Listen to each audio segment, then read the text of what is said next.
Guys WhatsApp లో ఈ feature ని ఆన్ చేసుకోకపోతే మీ చాట్స్ ని ఏ ఏజెంట్స్ యాక్సెస్ చేస్తాయని ఈ పోస్ట్ లో చెప్తున్నారు. అడ్వాన్స్డ్ చాట్ ప్రైవసీ అనే ఆప్షన్ ని మీరు ఎనేబుల్ చేసుకోకపోతే ఏ ఏజెంట్స్ మీ గ్రూప్ చాట్స్ ఇంకా ఇండివిజువల్ చాట్స్ ని యాక్సెస్ చేస్తాయని ఇందులో చెప్తున్నారు. అసలు ఈ క్లెయిమ్ లో ఎంత నిజం ఉందో ఇప్పుడు చూద్దాం. వైరల్ పోస్ట్ లో ఏ ఏజెంట్స్ అని బహుశా మెటా ఏఐ ని ఉద్దేశించి చెప్తున్నారు అనుకుంటా. మెటా ఏఐ తో చాట్ చేసి యూజర్లు ఏ జనరేటెడ్ ఇమేజెస్ తయారు చేయడం, మెసేజ్లు ఫార్వర్డ్ చేయడం, ప్రశ్నలు అడగడం లాంటివి చేయొచ్చు. వాట్సాప్ వారి అఫీషియల్ హెల్ప్ సెంటర్ పేజ్ ప్రకారం మెటా ఏఐకి మనం పంపిన మెసేజ్లు లేదా మెటా ఏఐని మెన్షన్ చేసిన మెసేజ్లను మాత్రమే అది యాక్సెస్ చేయగలుగుతుంది.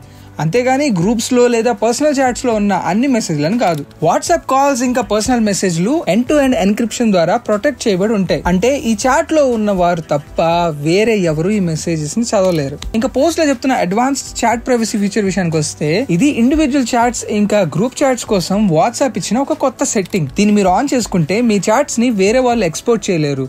అలాగే ఆటోమేటిక్ గా మీడియా వాళ్ళ ఫోన్స్ కి డౌన్లోడ్ అవ్వదు. అలాగే మీ మెసేజెస్ ని ఏఐ ఫీచర్స్ కి కూడా వాళ్ళు వాడలేరు. అంతేగాని వైరల్ పోస్ట్ లో చెప్తున్నట్లు మీరు ఈ ఫీచర్ ఆన్ చేసుకోకపోతే ఏ ఏజెంట్స్ మీ మెసేజెస్ ని చదువుతాయని విషయం నిజమే కాదు. కాబట్టి ఈ పోస్ట్ ఫేక్. ఇలాంటి కట్టుకథల పైన మీ ఒపీనియన్స్ ని కామెంట్ సెక్షన్ లో ఇప్పుడే మాతో షేర్ చేయండి. ఇలాంటి మరిన్ని ఫ్యాక్ట్ చెక్స్ కోసం ఫ్యాక్ట్లీ తెలుగుని ఇప్పుడే ఫాలో అవ్వండి.